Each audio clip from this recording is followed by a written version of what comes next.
ದೇವರನ್ನ ಪೂಜಿಸುವುದರಿಂದ ಮನಸ್ಸಿಗೆ ಶಾಂತಿ ನೆಮ್ಮದಿ ಸಿಗಲು ಸಾಧ್ಯ. ಶ್ರೀನಿವಾಸ ನಿತ್ಯ ದೇವರನ್ನ ಪೂಜಿಸುವುದರಿಂದ ಮನಸ್ಸಿಗೆ ಶಾಂತಿ ಮತ್ತು ನೆಮ್ಮದಿ ಸಿಕ್ಕು ಏಕಾಗ್ರತೆ ಗಳಿಸಲು ಸಾಧ್ಯ ಎಂದು ಕಾಂಗ್ರೆಸ್ ಮುಖಂಡ ರಾಜ ಶ್ರೀನಿವಾಸ ನಾಯಕ್ ಕೋಟ ಹೇಳಿದ್ದಾರೆ. ಅವರು ಲೆಂಗಸ್ಕೂರು ತಾಲೂಕಿನ ಗುರುಕುಂಟ ಹೊರವಲಯದ ಬಾಳಮ್ಮ ದೊಡ್ಡಿಯಲ್ಲಿ ಗುರುವಾರ ಇಂದು ನೂತನವಾಗಿ ಲೋಕಾರ್ಪಣೆಗೊಂಡ ಶ್ರೀ ಹುಲಿಗೆಮ್ಮ ದೇವಿಯ ಮೂರ್ತಿ ಪ್ರತಿಷ್ಠಾಪನಾ ಪೂಜಾ ಕಾರ್ಯಕ್ರಮಕ್ಕೆ ಡೊಳ್ಳು ವಾದ್ಯ ಬಾರಿಸುವ ಮೂಲಕ ಚಾಲನೆ ನೀಡಿ ನಂತರ ಮಾತನಾಡಿದರು. ಶ್ರೀ ಹುಲಿಗೆಮ್ಮ ದೇವಿ ಆಧ್ಯಾತ್ಮಿಕ ಪೌರಾಲೌಕಿಕ ದೃಷ್ಟಿಯಿಂದ ಗ್ರಾಮದ ರಕ್ಷಕ ಶಕ್ತಿಯಾಗಿದ್ದಾಳೆ. ಹಿಂದೂಗಳಲ್ಲಿ ಭಕ್ತಿಯ ಆಕರ್ಷಣೆಯಾಗಿ ಕಲ್ಯಾಣ ಹಾಗೂ ಮುಂಬೈ ಕರ್ನಾಟಕ ಭಾಗದ ಭಕ್ತರಿಗೆ ಸರ್ವೋಚ್ಚ ಶಕ್ತಿಯಾಗಿ ದುಷ್ಟ ಶಕ್ತಿಗಳನ್ನು ನಿವಾರಣೆ ಮಾಡುವಂತಹ ದೇವತೆಯಾಗಿದ್ದಾಳೆ. ಪೂಜಿಸಿ ಆರಾಧಿಸಲು ಅನುಕೂಲ ಮಾಡಿಕೊಟ್ಟ ಈ ಹುಲಿಗೆಮ್ಮ ದೇವಿ ಸಮಿತಿಯ ಸೇವೆಯನ್ನ ಕೊಂಡಾಡಿದ್ದಾರೆ.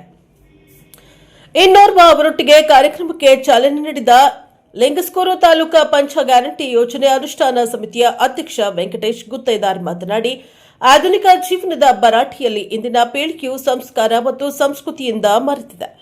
ಹೀಗಾಗಿ ಅಶಾಂತಿ ಮನೆ ಮಾಡಿದೆ. ದೇಶದೆಲ್ಲೆಡೆ ಗಲಭೆ ವಿಧ್ವಂಸಕ ಕೃತ್ಯಗಳು ನಡೆದು ಮಾನವ ಜೀವನ ಜರ್ಜರಿತಗೊಂಡಿದೆ. ನೊಂದ ಜೀವಿಗಳಿಗೆ ಸಾಂತ್ವನ ನೀಡುವ ಹಸ್ತಗಳು ವಿರಳವಾಗಿ ದುರ್ದಿನಗಳು ಎದುರಾಗಿ ಸಂಬಂಧಗಳೇ ಅಳಸಿ ಹೋಗಿವೆ ಎಂದು ಬೇಜಾರನ್ನ ವ್ಯಕ್ತಪಡಿಸಿದ್ದಾರೆ. ಮೂಲ ಸಂಸ್ಕೃತಿ ಮತ್ತು ಸಂಸ್ಕೃತಿಯ ಅರಿವನ್ನ ಹಿರಿಯರಾದವರು ಇಂದಿನ ಪೀಳಿಗೆಯವರಿಗೆ ಬಿತ್ತಬೇಕಾಗಿದೆ ಎಂದು ಸಲಹೆಯನ್ನ ನೀಡಿದ್ದಾರೆ.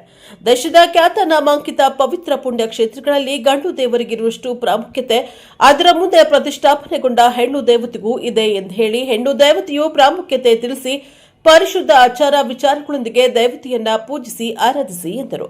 ಈ ಧರ್ಮ ಸಭೆಯಲ್ಲಿ ವೇದಮೂರ್ತಿ ರಾಚಯ್ಯ ಸ್ವಾಮಿ, ಗಂಭೀರ ಮಠ ಮುಖಂಡರಾದ ದೇವರಾಜ ಎಲಿಗಾರ, ರಾಜಕುಮಾರ ನಾಯಕ, ಕರ್ನಾಟಕ ಏಕೀಕರಣ ರಕ್ಷಣಾ ವೇದಿಕೆಯ ರಾಯಚೂರು ಜಿಲ್ಲಾಧ್ಯಕ್ಷ ಶರಣಬಸವ ಸಾಲಿಮಠ, ಶಿವಪ್ಪ, ರಾಮಣ್ಣ, ಹುಲುಗಪ್ಪ, ಅಮರಪ್ಪ, ನರಸಪ್ಪ, ಆದೇಶ್, ರಮೇಶ್, ಗಂಗಪ್ಪ, ಬಸವರಾಜ್, ದ್ಯಾವಪ್ಪ ಸೇರಿದಂತೆ ಅನೇಕರು ಹಾಜರಿದ್ದರು. ಇದಕ್ಕೂ ಪೂರ್ವ ಶ್ರೀ ಹುಲಿಗೆಮ್ಮ ದೇವಿಯ ಮೂರ್ತಿಯನ್ನ ಆಕರ್ಷಕ ಭವ್ಯ ಮೆರವಣಿಗೆಯ ಮೂಲಕ ದೇವಸ್ಥಾನಕ್ಕೆ ಕರೆತಂದರು. ಇಲ್ಲಿಗೆ ಬಂದ ನೂರಾರು ಸಂಖ್ಯೆಯ ಭಕ್ತರಿಗೆ ಅನ್ನ ಸಂತರ್ಪಣೆ ಕಾರ್ಯಕ್ರಮ ಹಮ್ಮಿಕೊಂಡಿದ್ದಾರೆ. ಇದೇ ಸಂದರ್ಭದಲ್ಲಿ ಸಮಾಜದಲ್ಲಿ ಗಣನೀಯ ಸೇವೆ ಸಲ್ಲಿಸಿದವರನ್ನು ಸನ್ಮಾನಿಸಿ ಗೌರವಿಸಲಾಗಿದೆ.